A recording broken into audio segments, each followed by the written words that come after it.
అందరికీ శుభోదయం. ఈరోజు దేవుని వాగ్దానం ఏమనగా కీర్తనలు 46వ అధ్యాయము 5వ వచనము.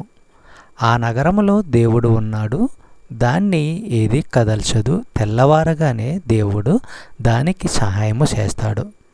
సహోదరి సహోదరులారా, తన ప్రజలైన ఇశ్రాయేలు వారి ముఖ్య నగరమైన జెరూసలేంలో దేవుడు ఉన్నాడు.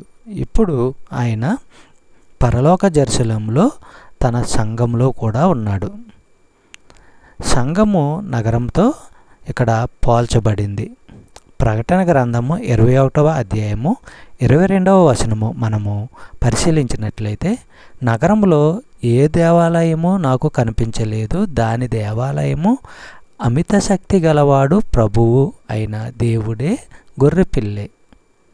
సహోదరి సహోదరులారా, పాత ఒడంబడిక గ్రంథంలో దేవాలయము దేవుడు నివాసమున్న స్థలము. ఇశ్రాయేలు ప్రజల ప్రముఖ యాజీ ఒక్కడే దేవుని సన్నిధికి ప్రవేశం గలవాడు. వారంతా బయట ఉండవలసిందే.